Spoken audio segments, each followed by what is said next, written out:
자, 오늘은 마태복음 5장 38절부터 42절 말씀을 통해서 악한 자를 대적하지 말라, 복수하지 말라, 이런 제목으로 우리 잠시 말씀을 나누도록 하겠습니다. 자, 벌써 제목에서 오는 아찔함이 있죠. 이 오늘 살펴볼 말씀하고 이제 다음 주에 또 살펴볼 말씀은 이 산상수훈 가운데 최고봉이에요. 최고봉. 왜 최고봉이냐면은 어쩌면 이제 타락한 인간의 이 본성을 가진 사람으로서는 너무도 듣기 싫은 말씀이고, 그리고 실천할 수 없는 말씀이고, 사실 그러다 보니까 대하기도 싫은 말씀이에요. 제가 설교를 하려고 지금 여러 번 이제 본문을 읽고 그 다음 것까지 이제 쭉 읽다 보니까 이거 과연 내가 이걸 설교를 해도 되는 것인가? 이거 좀 넘어가서 좀 다른 거부터 시작을 할까? 이제 이런 생각이 들 정도로 아찔하더라고요. 아찔해요. 주님이 우리에게 요구하시는 내용이 너무 아찔하더라고요. 아무리 생각해보고 또 생각해봐도 이건 도무지 지킬 수 없을 것 같은 말씀이에요. 그냥 이런 말씀은 어떻게 보면은 제가 이 산상수훈 그 서론에도 말씀을 드렸지만은, 그러니까 지킬 수는 없지만 좋은 말씀으로, 듣기는 좋은 말씀으로 그렇게 그냥 놔두는 것이 좋은 게 아닌가. 이런 생각이 들 정도고, 또 실천을 해야 되겠다고 생각을 해보니까 우리 신앙생활에 있어서 물론 모든 신앙생활 하는 모든 부분에 다 성령님의 역사가 있어야 되겠지만, 어쩌면 이 말씀 앞에선 우리 자신에게 성령님의 도우심이 가장 필요하고 절실한 곳이 여기 바로 이 말씀이 아닌가, 이런 생각을 좀 하게 되었습니다. 어떤 건지 한번 살펴볼게요. 자, 마태복음 5장 38절 보니까 또 눈은 눈으로 이는 이로 갚으라 하였다는 것을 너희가 들었으나, 예수님께서 이제 구약 성경에 있는 내용을 가지고 이제 인용을 해서 말씀을 하신 거예요. 근데 정확히 말하면 구약 성경 본문 전체를 이용하신 것이 아니고 그 예수님 당시 사람들이 이야기하던 내용을 이렇게 옮긴 거예요. 당시 종교 지도자들이 사람들에게 가르쳤던 내용, 그 내용을 지금 말씀을 하신 거예요. 눈은 눈으로, 이는 이로. 근데 여러분 딱 이걸 듣는 순간에 어떤 생각이 드세요? 눈은 눈으로, 이는 이로, 갚으라. 언뜻 보면 너 당하잖아? 그러면 당한 대로 갚아주면 돼. 이 소리 같잖아요. 개인적인 복수를 허용해도 된다는 그런 말씀처럼 들려요. 그럼 여러분 구약 성경에서는 정말로 개인적인 복수, 당한 대로 갚아주라는 개인적인 복수를 허용한 것인가? 이제 예수님께서 인용하셨던 이 구약 성경 그 전체 전문은 어떤가를 한번 좀 살펴볼게요. 당시 사람들은 이걸 갖고 그냥 눈은 눈으로, 이는 이로 이렇게만 얘기를 했지만, 실제로 그 내용이 포함된 구약 성경 전문은 뭐냐? 거기를 한번 돌아가 이제 봐야만 이 말씀의 의미가 정확하게 드러날 것 같아요. 자, 출애굽기 21장 22절부터 25절 말씀이에요. 여러분들 저랑 같이 출애굽기 강해를 들었기 때문에 아실 거예요. 출애굽기 20장에는 십계명이 기록되어 있죠. 그리고 21장부터는 세부 율법이 기록되어 있다 그랬어요. 세부 율법은 십계명을 실천하는 규칙 같은 것이라고 말씀을 드렸죠. 자, 그런데 그 규칙 속에 뭐가 있냐면 잘 읽어보면 이제 이런 내용이 있어요. 이걸 한번 제가 읽어볼게요. 출애굽기 21장 22절부터 25절. 사람이 서로 싸우다가 임신한 여인을 쳐서 낙태하게 하였으나 다른 해가 없으면 그 남편의 청구대로 반드시 벌금을 내되 재판장의 판결을 따라 낼 것이니라. 그러나 다른 해가 있으면 갚되 생명은 생명으로, 눈은 눈으로, 이는 이로, 손은 손으로, 발은 발로, 된 것은 된 것으로, 상하게 한 것은 상함으로, 때린 것은 때림으로 갚을지니라. 이게 구약 성경 전문이에요, 전문. 예수님 당시엔 이로, 눈은 눈, 이는 이 이렇게 간단하게 사람들이 얘기했지만 이게 구약 성경 전문이에요. 전문인데 여러분 이 본문의 진정한 의미가 무엇이냐? 이게 다른 게 아니고 둘 간에 이제 싸움이 났어요. 다툼이 났는데 이제 이게 재판장 앞으로 이 사건이 이제 인도가 됐어요. 재판장이 이 사건을 심리를 해요. 그런데 재판장이 이 사건을 심리하고 판단하고 심판할 때 어떤 규칙을 가지고 해야 하느냐라는 것을 하나님께서 이렇게 말씀을 해주신 거예요. 그 규칙이 뭐냐면 생명은 생명으로, 눈은 눈으로, 이는 이로, 손은 손으로, 발은 발로, 된 것은 된 것으로 이렇게 말씀을 하신 거예요. 그러니까 이 율법은 사실 일반 사람들에게 사적으로 주어진 규칙이 아니고 재판장들에게 주어진 규칙들이었어요.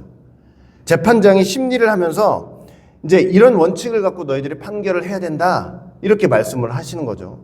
이 율법의 의도가 뭐냐면, 가장 중요한 의도가 뭐냐면 과도한 사적인 복수를 막는 거예요. 과도한 사적인 복수를 막고 잘못한 일에 대해서 아주 공평한 처벌과 심판을 내리라는 그 하나님의 지침이었던 거예요. 여러분 가인 아시죠? 가인. 가인 아시죠? 이제 하나님 앞을 떠났어요. 제사 문제 때문에 동생 죽이고 하나님 앞을 떠났단 말이에요. 그 가인의 6대 손이 라멕이에요. 라멕이 어떤 사람이에요? 아주 폭력적이고 그냥 자기 힘 자랑하기 좋아하는 그런 사람이죠. 어느 날 예를 들면 지나가다가 이렇게 길을 가다가 소년하고 어깨가 딱 부딪혔네. 그래서 살짝 멍이 들었어요. 멍이 들었는데 성경 보니까 뭐라고 라멕이 큰 소리를 쳤어요. 나의 창상을 인하여 내가 소년을 죽였도다 그랬단 말이에요. 근데 창상이라는 것은 금방 말씀드렸지만 약간 타박상 같은 거, 멍이 든 정도를 가리키는 거거든요. 근데 라멕이 어떻게 했어요? 그 순간 그 끓어오르는 분노를 참지 못하고 복수를 한답시고 그 소년을 무참히 죽여버린 거예요. 이게 뭐냐면 과도한 복수예요. 이게 과도한 복수예요. 살짝 부딪혔는데 너 이로 해가지고 죽여버리는 거는 이건 과도한 복수란 말이에요. 나중에 뭐라고까지 했냐면 가인을 위해서는 하나님이 7배 벌을 내리시겠지만 나 라멕을 위해서는 하나님이 77배나 벌을 내리실 것이다. 이런 얘기를 하는 거예요. 왜 이런 얘기를 했냐면 가인이 이제 하나님 앞을 떠났잖아요. 떠났는데 떠나는 과정 속에서 하나님 저 지면에서 방황하다가 죽을까 무섭습니다. 그런데 하나님이 그 가인한테 누구도 너 못 죽이게 할 거야. 내가 표를 줄 텐데 너 죽이는 자는 7배나 벌을 받을 거야. 여러분 이게 이해가 안 되죠? 잘못을 저지르고 떠나는 가인한테 내가 표를 주고 너를 죽이는 자는 7배나 벌을 내리겠다. 그러면 가인은 그 순간 사실은 그 하나님의 그 말씀의 의도와 의미를 잘 생각해 보는 가운데 어떤 일을 했었어야 되겠어요? 아니 나같이 이런 죄인을 동생 죽여가지고 이게 도망가는 이 죄인한테 하나님이 끝까지 나를 붙잡아 주시려고 이런 사랑을 베푸시나 보다 하고 뭐 하면 되는 거예요? 다시 와서 회개하고 하나님 앞에 무릎 꿇으면 되는 거잖아요. 근데 그 얘기를 듣고 그냥 그대로 가버렸어요. 그리고 자기 자손들한테 대대손손 전하는 거예요. 야, 우리 집안이 어떤 집안인지 알아? 우리 집안을 누가 감히 건드리잖아? 그러면 하나님께서 7배나 벌을 내리시는 그런 집안이야. 이러고 있는 거예요. 그리고 나중에 가인의 6대 손 라멕 때 와가지고 무슨 얘기를 해요? 야, 가인 때는 7배였지 나 때는 77배다 그러는 거예요. 누가 건드리기만 하면 하나님이 77배나 벌을 내리실 것이다. 근데 그걸 어떻게 실천을 하느냐? 감히 우리 가문을 건드려 내가 가서 막 죽이는 거예요. 삼족을 멸해요. 그래놓고 사람들한테 뭐라 그러는 거예요? 이거 하나님께서 우리를 위해서 복수해 주시는 거다. 이제 이렇게 얘기를 하는 거예요. 그러니까 여러분 이 너무나 과도한 사적 보복이잖아요. 복수. 하나님의 약속을 자기의 복수를 행하는 도구로 이렇게 삼아버린 거죠. 그래서 복수심의 극대화는 악의 특성이에요. 악의 특성. 이해되세요? 내가 한 대 맞았는데 가서 10대로 갚아줘야지 하는 거 그건 뭐냐면 이건 악이에요. 악. 무슨 말인지 아시겠죠? 응? 사람 심리가 그렇잖아요. 여러분들 다 그래. 저도 마찬가지예요. 여러분들 와서 누구한테 탁 때려요. 탁 때리면은 우르륵 화가 나가지고 몇 대는 때려야 속이 풀려요. 맞은 한 대만 되돌려주는 걸로 속이 풀리는 게 아니고 5대, 6대, 10대는 때려야 속이 풀린단 말이에요. 내가 저 사람 때문에 망신을 당했어. 쫓겨났어. 망신을 당해요. 그러면 그 사람은 어떻게 당해야 내가 속이 풀리냐면 내가 당한 10배는 100배는 평생 사람들한테 망신당하고 그렇게 핍박을 당해야만 그때는 내가 속이 풀리는 거예요. 가족 중에 누가 한 명이 죽었어요. 죽었으면은 그 죽인 사람의 가족을 멸절을 해야 속이 풀리는 거예요. 그러니까 여러분들 영화 보시면은 알잖아요. 영화 보시면 여러분들이 언제 그렇게 통쾌해요? 억울한 사람 죽었는데 가가지고 3족 4족을 멸하고 그냥 집을 다 불태우고 그냥 한 대 때리는 건 부족해가지고 10대는 때리는 걸 봐야 저와 여러분들의 속이 풀리잖아요. 과도한 복수예요. 그게 과도한 복수. 근데 만약에 여러분 서로 이런 복수를 행하는 사회가 되었다면 세상은 어떻게 됐을까요? 아마 진작에 유지되지 못하고 멸절을 하고 말았을 것입니다. 여러분 세상은 아무리 약해도 지금 멸망하면 안 돼요. 여러분 맨날 우리가 더럽고 추악한 세상을 보면서 저런 인간이 있는 세상 하나님 왜 이렇게 놔두시나? 나는 못 보고. 그러면 빨리 세상 끝내버리는 게 좋겠다 이런 생각을 할지 모르겠지만 그게 아니에요. 하나님 앞에서는 그게 아니에요. 왜냐하면 이 아무리 타락한 세상 속이라도 이 세상 속에 누가 아직 남아있어요. 하나님의 아들들이 아직도 남아있기 때문에 하나님은 이 세상을 멸망시키지 않으세요. 그게 무지개 언약이에요. 세상 너무나 추악하고 더러워서 한번 물로 싹 씻었잖아요. 근데 무지개 언약 통해서 내가 다시는 물로 심판하지 않겠다. 왜? 세상이 너무 내 마음에 쏙 들어서가 아니라 그 세상 가운데 누가 여전히 남아있기 때문에 살려야 될 하나님의 자식들이 남아있기 때문에 하나님께서 분노가 차오르더라도 참으시는 거예요. 무지개 보면서 십자가 7말씀 보면서 참으시는 거예요. 그러니까 여러분 이 땅에서 창세전 하나님의 선택하신 백성들을 찾으시기까지는 하나님께서 뭐 하시는 거예요? 세상을 보존시켜주세요. 근데 그 세상을 보존시켜주시는 방법 중에는 뭐가 있냐면은 일반 은혜가 있어요. 일반 은혜, 일반 은총. 그 세상에 이 국가라는 조직을 만드시고 거기 위정자 세워가지고 법도 다 해가지고 질서도 잘 지키게 하고 뭐 이렇게 해나가는 모든 것들이 다 뭐냐면 일반 은총에 속하는 거예요. 그러니까 세상을 어떻게 하는 거예요?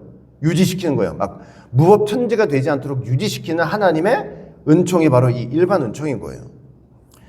여러분 이런 측면에서 아까 말씀드렸죠? 그 출애굽기 21장 말씀은 뭐냐면 우리가 신학적으로는 뭐라고 얘기를 하냐면 동해보복법이라고 그래요. 뭐라 그런다고요? 동해보복법. 이게 동해 서해 이게 아니고 뭐냐면 동일한 만약에 누가 이렇게 이제 때렸어요. 그러면 한 대를 때렸어요. 그러면은 그 때린 사람을 심판할 때도 어떻게 하는 거예요? 한 대 때리게 만드는 거예요. 이해가 되시죠? 피해를 당했으면 똑같은 피해를 상대방에게 주게 하도록 하는 거. 그게 바로 동해법이고 이게 하나님이 그 당시에 재판장들에게 그 대인 관계 속에서 뭔가 피해가 나고 사건이 났을 때 이걸 기준으로 심리를 하라 이렇게 원칙을 그런 주신 내용이에요. 이 동해법은 과도한 복수를 막는 거예요. 과도한 복수를 막고 공평한 처벌을 해서 악이 폭발적으로 성행하는 것을 막기 위해서 하나님께서 이런 규칙을 주셨던 거예요. 자, 그런데 예수님 당시에 이 규례가 어떻게 오해가 되고 오용이 되었냐면 마치 복수를 허용하신 것처럼 사람들에게 알려졌어. 만약에 눈을 상하게 해? 그러면 거기 가서 눈을 뽑아버려. 사적인 복수예요. 이를 부러뜨려? 그럼 가가지고 너 이빨 하나 뽑아버려. 이런 식으로 사적인 복수를 해도 된다. 폭력에는 폭력, 칼에는 칼, 피에는 피. 이런 식으로 사적인 복수를 해도 된다는 식으로 지도자들이 가르치기도 했고 그렇게 알려지기 시작한 거예요. 그러니까 그런 내용을 볼 때 하나님께서 원래 이 계명을 주셨던 의도와는 완전히 다르게 지금 사람들한테 어필이 되고 있었던 거예요. 그러니까 여러분 보세요. 똑같은 말씀인데 앞뒤 다 빼고 눈은 눈으로 이는 이로 이래버리니까 어떻게 들려버려요? 완전히 다른 하나님이 주신 의도와는 완전히 다른 의미로 들려버리잖아요. 그렇죠? 여러분 우리가 그래서 생각해야 될 게 있어요. 우리가 성경을 여러분 자세히 읽고 그 본래 의도를 캐치하지 않으면 성경을 우리가 어떻게 할 수 있는 거예요? 상당히 심각하게 오해할 수 있는 거예요.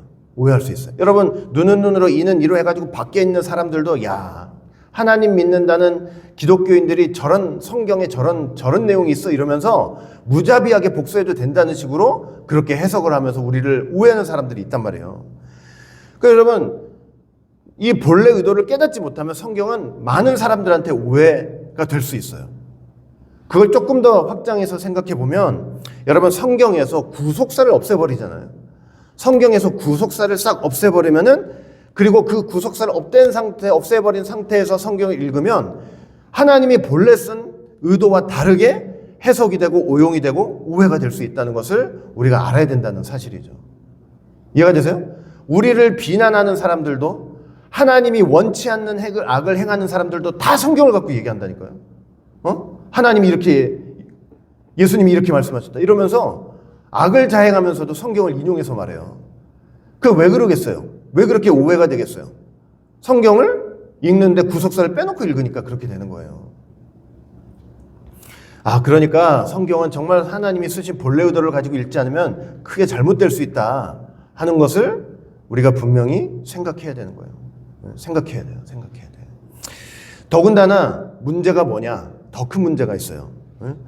이걸 이제 사적 복수를 행하라는 이걸로 해석해버리면 더 큰 문제가 생기는데, 그게 뭐냐면, 내가 적개심을 가지고 막 복수를 행하면서 뭐라고 얘기할 수 있어요. 나 이거 하나님의 계명대로 행하는 거야. 하나님이 말씀하신 대로 지금 행하는 거야. 이렇게 얘기할 수 있는 거죠. 라멕처럼 자기를 살짝 친 사람을 죽이면서, 야, 이거 하나님께서 우리 가문에 약속하신 대로 내가 행한 거고, 이건 내가 행하는 거지만 하나님이 우리를 위해서 보복해 주시는 거야. 이렇게 얘기할 수 있는 거죠. 자기의 분노와 살인을 하나님의 계명을 실천하는 헌신으로 이게 오해해가지고 얘기할 수 있는 거예요. 그러니까 얼마나 이게 예수님 당시에 이게 오용되고 있다는 것을 지금 알 수가 있는 거죠. 그래서 예수님이 이에 대해서 뭐라고 말씀을 하셨는지 아세요? 마태복음 5장 39절 읽어볼게요. 같이 시작. 나는 너희에게 이르노니 악한 자를 대적하지 말라. 이 말씀을 하시는 거예요. 나는 너희에게 이르노니, 이 율법을 너희에게 처음으로 말한 그 권위를 가지고 내가 말하는데, 악한 자를 대적하지 말래요. 악한 자를 대적하지 말라. 악한 자를 대적하지 말라. 여러분, 이건 뭐 쉬운 말이 아니에요. 받아들일 수 있는 쉬운 말이 아니에요. 나에게, 잘 들으세요, 나에게 못되게 한 인간들에 대해서 맞서지 말라는 거예요. 복수하지 말고 보복하지 말래요. 예? 이거 완전히 우리의 본성과는 다른 말씀을 지금 하고 계시는 거 아니에요? 제가 그래서 처음에 말씀드린 거예요. 나한테 못되게 한 인간들한테 맞서지 말고 복수를 하지 말래요. 복수할 마음을 갖지 말래요. 아주 그냥 듣기도 싫고 어떨 때는 마주 대하기도 싫은 말씀이죠.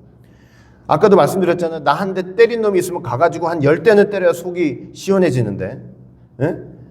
그런데 복수를 하지 말래요. 근데 다음 주 살펴볼 말씀은 이것보다 더해. 뭐라 그래요? 다음 주는 뭐라 그런지 아세요, 예수님이? 원수를 사랑하래요. 원수를 사랑하라. 얼마나 맨날 우리가 입으로 하는 소리예요. 원수를 사랑하라고. 이거 말해 뭐합니까? 갈수록 태산이고, 점점 우리와는 상관없는 말씀이 되고 있는 거예요.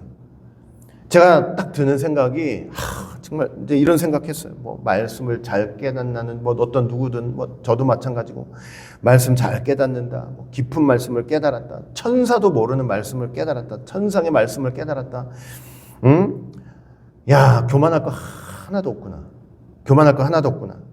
이 말씀 앞에 서보니까, 악한 자를 대적하지 말라, 복수하지 말라, 이 말씀 앞에 서보니까 그냥 산산이 내가 부서져가지고 모래알도 안 남더라고요.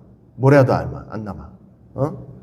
그냥 머릿속에서 말씀만 이렇게 가만 생각해보니까 머릿속에서 말씀만 몇 왔다 갔다 했을 뿐이지, 이놈의 이 타락한 이 본성, 이 지저분한 이 마음은 여전히 이 말씀 앞에 더럽고 추악하구나. 제가 깨닫게 되더라고요. 머릿속에서 말씀 왔다 갔다 해요. 막 하늘을 올라갔다 내려갔다 하는데, 이 말씀 앞에 나를 딱 대비해 보니까 이렇게 서 있다가 무너져가지고 모래알도 안 남더라고요. 아무것도 아니더라고요. 아무것도 아니야.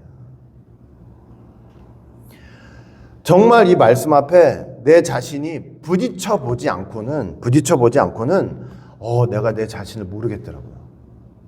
진짜 잘 믿고 오래 믿고 잘 깨닫고 잘하는 줄 알았는데, 이게 여기에 부딪히면서 외면하면서 지나가면 이런 생각 못하죠. 근데 정면으로 부딪혀 보려니 이게 안 되는 거예요. 이게 잘난 척 할 수가 없어요. 말씀 몇 개 깨달아가지고 잘난 척하는 저 같은 사람들, 가르치는 사람들, 진짜 아무것도 아니더라고요. 아무것도 아니에요. 물론 이 말씀이, 잘 들으세요, 무슨 정당방위를 부인하는 말씀은 아니에요. 정당방위. 여러분, 밤에 여러분들 저 자는데 이제 도둑이 싹 들어왔어요. 강도가 들어왔어요. 물건만 훔쳐가는 도둑이 아니라 강도, 사람까지 죽이는 강도가 들어왔어요. 나를 죽이고 귀중품을 막 훔쳐가려고 그래요. 그 막 도둑이 와가지고 나를 죽이려고 하는데 갑자기 말씀이 생각나는 거예요. 악한 자를 대적하지 말라. 그래서 내가 갖고 있는 거 다 내주고 나를 죽여주시옵소서. 이렇게 하는 얘기는 아니에요. 이렇게 하라는 얘기는 아니에요. 응? 성경은 밤중에 그렇게 들어와가지고 물건 훔쳐갖고 나를 죽이려고 하는 사람 죽여도 괜찮다고 성경은 말씀을 하고 있어요. 출애굽기 22장 2절 보니까 도둑이 뚫고 들어오는 것을 보고, 밤이에요. 이거는 밤에 그를 쳐 죽이면 그 피 흘린 죄가 있다고 그랬어요? 없다고 그랬어요? 없다고 그랬어요. 정당방위는 인정하는 거예요. 정당방위는. 여러분, 국가 간의 전쟁도 마찬가지예요. 나라가 침략을 받았어요. 다른 나라로부터. 그래서 우리 안방으로 들어오는데 다 가져가시고 우리 국민들 남자 여자 어린아이 다 죽고 있는데 악한 자를 대적하지 말라는 성경 말씀에 맞춰서 살아야 되지 않겠냐고 다 몰살당하고 있는데 그걸 쳐다만 보고 있어요. 그거는 아닌 거예요. 그거는 정당방위는 인정을 해요. 전쟁을 누가 일으켰으면은 밤중에 우리 저기 도둑놈이 뚫고 들어온 거나 마찬가지잖아요. 그러면은 당연히 거기에 맞서 싸워야 되는 거예요. 또 심각한 피해가 있을 때 법정에서 옳고 그름을 다투는 거, 이건 반드시 해야 될 일이에요. 성경 전체를 통해서 놓고 볼 때 그건 다 허용되는 내용들이에요. 그러나 지금 말씀하시는 건 뭐냐면, 야, 사적으로 복수하는 것을 금하라는 거예요. 사적으로 복수하는 걸 금하라. 분노와 적개심을 가지고 과도한 복수하는 거를 금하라고 지금 말씀을 하시는 거예요. 여러분, 예수님이 먼저는 이 말씀에 순종하셨어요. 예수님 자신이 순종의 모범을 보이셨어요. 예수님이 십자가 지시는 과정 속에서 정말 말할 수 없는 고통을 당하셨잖아요. 이사야가 700년 전에 어떻게 예언을 했어요? 그 모습을. 이사야 50장 6절 보니까 나를 때리는 자들에게 어떻게 했어요? 멱살을 잡고 왜 때리냐고가 아니라 내 등을 맡겼대요. 나의 수염을 뽑는 자에게 이게 미쳤어 하고 손을 내리치는 게 아니고 수염을 잡고 뒤 흔들어 놔뒀다는 거예요. 나의 뺨을 맡기고 모욕과 침뱉음을 당하여도 심지어 내 얼굴을 가리지 아니하였다. 누가 확 가래침을 뱉으면 본능적으로 어떻게 되겠어요? 저와 어떤 사람이 여러분들 얼굴에 가래침 뱉으려고 그러면 본능적으로 어떻게 할 수 있어요? 얼굴 확 돌릴 수 있잖아요. 근데 예수님은 심지어 본능적으로라도 그런 일을 하지 않으셨어요. 다 맞을 걸 다 맞으신 거예요. 예수님이 하나님이시잖아요. 저 같으면 그 분노와 적개심을 가지고 이기지 못하고 복수를 하고 싶었을 거예요. 근데 예수님 하나님이신데 그 순간 분노와 적개심을 만약에 예수님이 이기지 못하시고 그걸 복수하셨다고 생각해 보세요. 내가 너희 가만두지 않을 거야. 가만두지 않을 거야. 내가 순간 하늘에서 불이 떨어져가지고 너희들 여기 다 태워버릴 거야. 만약에 이렇다고 생각해 보셨어요. 해보세요. 그래가지고 다 죽여버려. 여러분, 말 그대로요. 어떤 누구도 구원받을 수가 없는 거예요. 어떤 누구도. 나는 예수님 수염 뽑은 적 없습니다. 난 예수님 뺨 때린 적 없는데, 나 예수님한테 절대로 침 뱉은 적 없어요. 근데 제가 말씀 한번 드렸죠. 착각하면 안 돼요. 우리가 죄 지을 때 있죠. 죄는 크나 작으나 다 죄라고 그랬죠. 우리가 죄 지을 때 제가 말씀드렸어요. 그 죄를 파고들어서 그 근본까지 들어가 보면 우리가 죄 짓는 순간 뭐 하고 있는 거예요? 예수님 뺨 때리고 있는 거예요. 네? 여러분, 예수님 십자가 달릴 때 그 로마 군인들 그 뺨 때리고 막 머리로 치고 너무 잔인해. 내가 죄 지을 때 그러고 있는 거예요. 내가 죄 지을 때 어떤 모습인가, 하나님이 어떻게 당하시고 있는가를 생생하게 예수님 통해서 보여주고 계셨던 거예요. 나 죄 지을 때 예수님 뺨 때리고 있는 거예요. 수염 잡고, 야, 네가 하나님이야, 죄 지을 때 그러고 있는 거라니까요. 모욕하고 등을 치고 우리가 그러고 있는 거예요. 만약에 예수님이 이에 대해서 복수의 마음을 가지고 복수하셨다면 우리 누구도 살 자가 없어요. 예수님 말이 끝까지. 그러니까 십자가에서 돌아가시는 그 순간까지, 매달려서 죽는 그 순간까지도 하나님 제발 아버지 이 원수를 갚아달라는 얘기 단 한마디를 하지 않고 돌아가셨어요. 단 한마디를. 말씀 한마디에 온 우주가 순간 다 운행을 멈추시게 할 수 있을 정도로 그 대단한 예수님께서 끝까지 한마디를 하지 않으셨어요. 끝까지. 이 원수를 갚아달라고.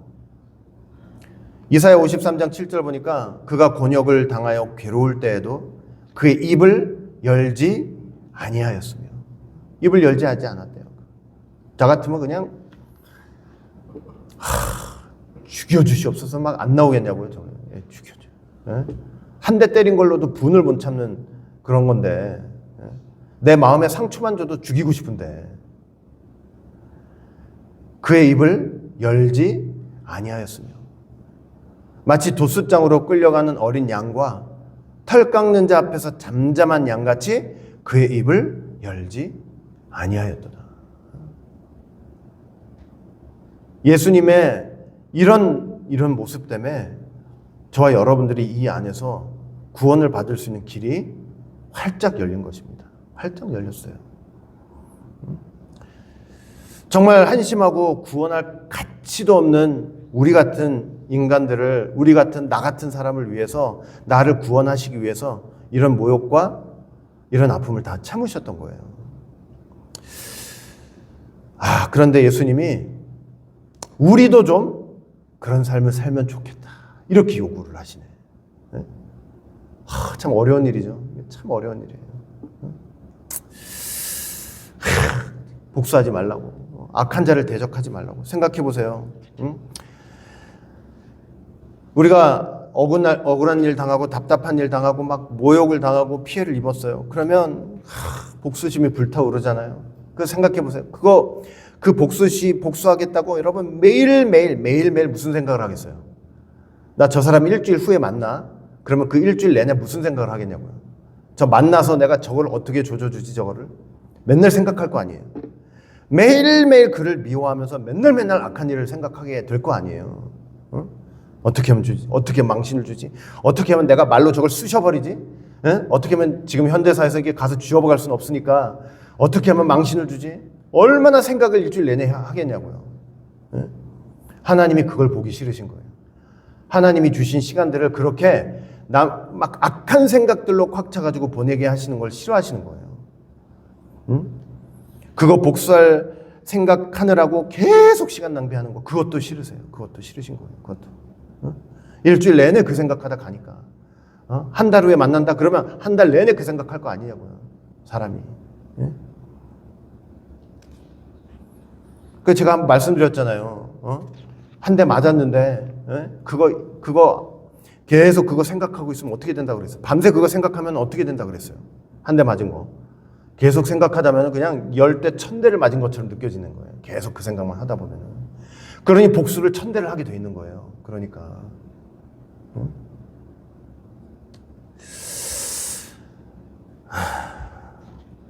그래서 예수님께서 부탁하시는 거예요. 야, 그렇게 살지 마. 그렇게 하지 않았으면 좋겠어. 시간 낭비하지 말고, 마음 낭비하지 말고, 생각 낭비하지 마. 그러면서 하시는 말씀이, 원수 갚는 것은 나에게 맡겨라.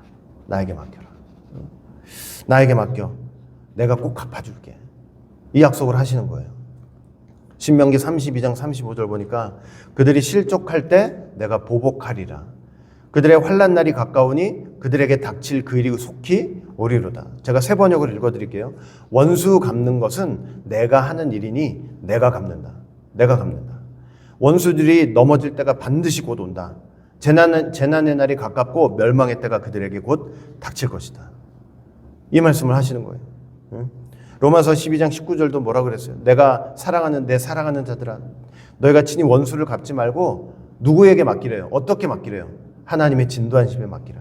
기록되었으되 원수 갚는 것이 내게 있으니 내가 갚으리라고 주께서 말씀하시니라. 그리고 나중에 어떤 일이 있다고 그랬어요? 제가 여러 번 말씀드린 적 있죠? 시편 23편 5절 보니까 주께서 내 원수의 목전에서, 내 원수가 보는 앞에서, 너 저리 가, 너 이리 와, 앞에 상을 차려주시고 기름으로 내 머리에 부으시며 내 잔이 넘치나이다. 이런 일을 해주실 날이 반드시 있을 거라고 말씀을 하고 계시는 거예요. 저 이 말씀 100% 믿습니다. 100% 믿어요. 하나님께서 반드시 이렇게 해주시고, 저는 이렇게 해주신 것을 체험했습니다. 이 말씀 믿고 도리어 그 억울한 순간에 하나님 믿고 하나님 나라를 위해서 한번 생각해 보세요. 저희도 어려움 당했잖아요. 당해가지고 속상하죠. 마음이 괴로울 때가 많았어요. 그런데 그렇게 어렵고 힘들었을 때 우리가 제일 먼저 생각했던 거는 어떻게 예배를 빨리 시작하지? 어떻게 빨리 예배당을 구해서 빨리 시작하지? 이 생각을 제일 먼저 했고 제일 많이 했어요. 하나님께서 그 생각을 하니까 그게 우리 생각의 장자가 돼주니까 하나님께서 형통함으로 이끌어 주시더라고요. 이끌어 주시더라고요. 그게 다 원수 갚을 거 있으면 갚아주시고 해결해 주실 거 있으면 해결해 주시고. 그러니까 주님의 말씀을 믿고 사적인 복수를 하지 말래요. 사적인 복수를 하지 말라. 적개심을 가지고 복수하는 일에 몰두하지 말래요. 거기에 몰두하지 말래요. 그냥 몰두하지 말라. 좋아요. 그럼 좋아요. 내가 이 말씀 믿고 내가 좀 억울한 일 당했어도 복수하지 않고 그래요. 하나님 참겠습니다. 저 참을게요. 내가 하나님이 복수해 줄 거 믿고 내가 참을게요. 야, 이렇게 마음 먹는 것만으로도 얼마나 대단해. 그죠? 이거 진짜 대단한 거 아니에요? 만약에 그런 마음을 먹을 수 있다면 대단한 거죠. 근데 예수님께서 근데 여러분 부서질 그 모래알도 더 부서져야 돼요. 모래알도. 제가 이렇게 이 말씀 앞에 서다 보니까 모래알도 못했다고 그랬죠. 그 모래알보다 더 부서질 일이 있어요. 복수하지 않고 참는 것만으로 어디야 대단한 거지 이랬는데 예수님께서는 뭐라고 그랬어요? 참으라고만 하시질 않았어요. 참는 것만으로도 대단한데 어떻게 하라고 하셨냐면 자, 마태복음 5장 39절 보세요. 누구든지 어떻게 하래요? 네 오른뺨을 치거든 왼뺨도 돌려대라는 거예요. 자, 산상수훈은 기본적으로 제자들에게 하신 말씀이죠. 이제 그런 맥락에서 보면 제자들한테 이 말씀을 하시는 거예요. 너 복음 전하기 위해서 여기저기 다닐 거 아니냐? 그럼 얼마나 핍박이 많겠어요. 그럼 맞을 일이 생기겠죠? 핍박당할 일 많이 생겼잖아요. 근데 그런 순간에도 폭력적으로 대응하지 말라 이런 뜻이에요. 이게. 그러나 예수님을 믿는 우리에게도 하시는 말씀이죠. 누가 오른뺨을 딱 치면 어떻게 하래요? 왼뺨을 치래요. 근데 오른뺨 딱 쳤을 때 여기도 쳐 이러면 뭐예요? 더 악을 자극하는 일이죠. 그래요 안 그래요? 딱 쳤는데 여기도 쳐봐 이러면은 너 죽고 나 죽자는 식이잖아요. 근데 여기서 하시는 말씀은 그게 아니고 너 죽고 나 죽자 이제 이런 말씀을 하시려고 하는 게 아니고 그 순간 극도로 타오르는 분노심을 터뜨리지 말란 뜻이에요. 터뜨리지 말고 힘들고 어렵겠지만 평정심을 유지하라는 거예요. 넓고 큰 아량으로 상대방의 분노가 무엇인지 알아보고 그걸 받아들일 수 있는 마음을 가지도록 하라는 그런 말씀인 거예요. 제가 말을 해놓고도 야, 이게 저도 안 되는 일이니까 지금. 그런데 예수님이 이걸 요구하시는 거예요. 우리한테. 그뿐이에요. 마태복음 5장 40절 볼게요. 자, 이게 또 뭐라고 돼 있어요? 또 너를 고발하여 속옷을 가지고자 하는 자에게 뭐까지 내놓으래요? 겉옷까지 내놓으래요. 겉옷까지. 야, 여러분 TV나 뉴스 보면은 이제 대기업 회장이 딱 죽고 막 자식들끼리 싸우는 건 많이 나오죠. 막 재산. 그러니까 부모가 그렇게 재산이 많지 않은 것도 복이에요. 너무 많으니까 막 그거 차지하려고 막 갖겠다고 싸우면서 소송을 해요. 가족이 아니라 원수들하고 이제 이게 현실이나 드라마나 다 봐도 원수도 그런 원수가 없어요. 밖에 있는 원수보다 더해요. 그런 걸 갖고 싸울 때는. 그러니까 많이 갖겠다고 막 소송하면서 싸우는데 야, 그런 순간에 그러지 말고 차라리 양보하라는 거예요. 양보하라. 싸우지 말고 양보하라. 누가 100불 달라고 하면 100불 내놔 그러면은 웃기지만 내가 100불 너한테 줄 돈 100불도 없어 이러지 말고 차라리 200불을 주고 끝내라는 거예요. 누가 나를 고발해가지고 너 속옷 내놔 그러잖아요. 속옷 내놔. 그러면은 감히 나를 소송해? 소송해? 그 속옷이 만약에 속옷이 100만 원이에요. 겉옷이 200만 원이에요. 그런데 나를 감히 소송해? 변호사 그 선임하느라고 500만 원을 쓰는 거야. 500만 원. 딱 써가지고 그 변호사 비용 돼가지고 그 깍짝지 이겨버리는 거야. 이겨버려. 그래가지고 야, 나 이겼다. 더 망해봐라 하고 그냥 5만 소송을 다 걸어가지고 아주 그냥 쫄딱 망하게 만들어버리는 거예요. 그런데 그렇게 하지 말고 차라리 겉옷까지 내줘버리라는 거예요. 마태복음 5장 41절 보니까 또 누구든지 너로 억지로 오리를 가게 하거든 그 사람과 심리를 동행하래요. 사람이 살다 보면 제일 싫은 게 뭐예요? 여러분 제일 싫은 게 뭐예요? 내가 하고 싶지 않는 일을 하게 만드는 거잖아요. 그게 제일 싫잖아요. 내 자유를 억압하는 거. 근데 누가 억지로 시켜 하면 더 싫겠죠, 당연히. 근데 더군다나 그게 나에게 유익이 된다면 어떻게든 가겠지만 그것 유익도 되지 않는. 그런데 누가 억지로 1마일을 가자고 하면 유익도 안 되고 난 가기 싫지만 그래도 같이 2마일을 걸어주라 이렇게 말씀을 하시는 거예요. 너에게 아무 유익이 없다 할지라도 함께 가주도록 해라. 마태복음 5장 42절 보니까 너에게 구하는 자에게 주며 너에게 꾸고자 하는 자에게 거절하지 말라. 정말로 누군가 필요해서 다급해서 달라고 할 때 거절하지 말라는 거예요. 거절하지 말라. 구하는 자에게 주고 꾸어 달라는 자에게 주라. 그들의 필요를 깨닫고 마음으로 동정하는 가운데 자발적으로 주라는 거예요. 주라. 야, 예수님은 가족과 이웃 그리고 같은 성도들, 심지어 대적자들에게도 똑같이 해주기를 소원하셨던 거예요. 이 말씀을 통해서. 사랑하는 성도 여러분, 제가 오늘 이 본문을 공부하고 막 읽으면서 야, 진짜 많이 부끄러움도 느꼈고 양심의 가책도 있고 그러면서도 또 한번 엄청난 반발심도 생기고 마음에서 반발심이 막 생겨요. 반발심이. 제가 이 설교를 하면서 여러분들 이 말씀 꼭 지키고 살아야 돼요. 안 지키면 지옥 가요. 저 이 말씀 못해요. 뭐 말씀 못 지킨다고 지옥 가는 게 아니니까. 예수님 못 믿으면 지옥 가는 거잖아요. 그렇게 말씀도 못 드려요. 못 드려요. 그런데 이거 하나는 좀 일단 해봤으면 좋겠어요. 뭘 좀 해봤으면 좋겠냐면 이 말씀 앞에 선 내 자신의 모습을 다시 한번 좀 정직하게 돌아보는 건 좀 해봤으면 좋겠어요. 내 자신의 모습. 내 마음으로는, 내 생각으로는, 내 의지로는, 내 힘으로는 도무지 이 말씀 지킬 수가 없구나. 그죠? 하나님 말씀 앞에 내 힘으로 되는 게 없구나 하는 거예요. 없구나. 지킨다 하지만 지킬 수가 없는 거구나. 우리가 맨날 말씀 지킨다고 그러잖아요. 말씀을 지킨다고 하는데 말씀을 지킨다는 그 말 자체가 얼마나 우리한테 이게 참 심각한 문제고 또 내 의지로 하려고 할 때 그게 불가능한 일인지를 다시 한번 좀 정직하게 돌아보는 그 시간들은 꼭 필요한 것 같아요. 말씀 많이 한다, 뭐 잘 깨닫는다, 그러나 얼마나 하나님 말씀 앞에 나는 모래알도 안 되고 그 모래알도 깨져가지고 부스러기도 안 되는 그런 존재인지를 분명히 다시 한번 돌아보는 그런 과정과 시간이 좀 꼭 있었으면 좋겠습니다. 굳건한 반석, 예수님은 굳건한 반석이신데 나는 굳건한 반석은 되지 못하는 거예요. 깨져서 모래알도 안 되는. 그래서 우리한테는 누가 필요하다고요? 주님이 필요하고 주님의 십자가가 필요하고 보혈이 필요하고 성령님의 도우심이 필요한 겁니다. 와, 이 말씀이 우리를 구원하고 구원하지 못하는 기준이 됐다고 생각해 보세요. 이거 누가 구원받아요? 누가? 안 되지. 죽었다 깨나도 이건 안 되는 거예요. 아무리 성자라도 안 돼요, 이거는.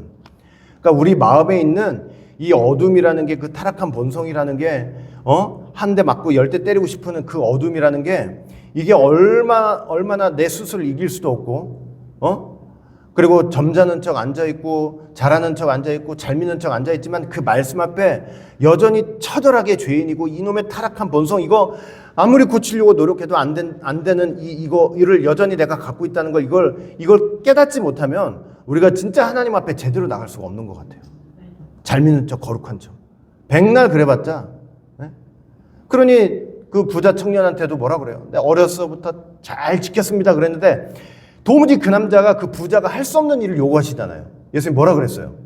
너 재산 다 팔아가지고 나눠주라. 할 수 있겠어요? 없겠어요? 그러니까 나 다 잘 지켰어 했던 그 자신의 말과 행함 속에 얼마나 하나님 앞에 내가 사실은 안 되고 있었던 존재인지를 깨닫는 게 먼저겠죠. 그걸 뭐 재산을 팔아버려가지고 어떻게 하는 게 문제가 아니라. 그죠? 근데 도망가 버렸잖아요. 난 못 지키겠으니까.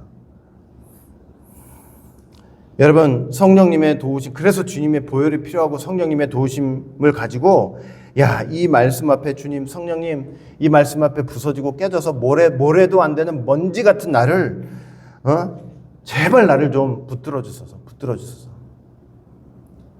그렇게 기도하면서 작은 것부터, 이거 어떻게 다 해요? 저도 못해요. 이건.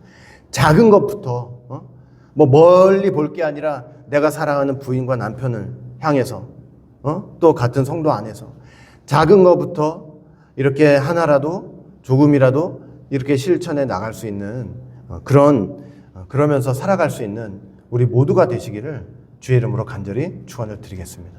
자, 기도합니다.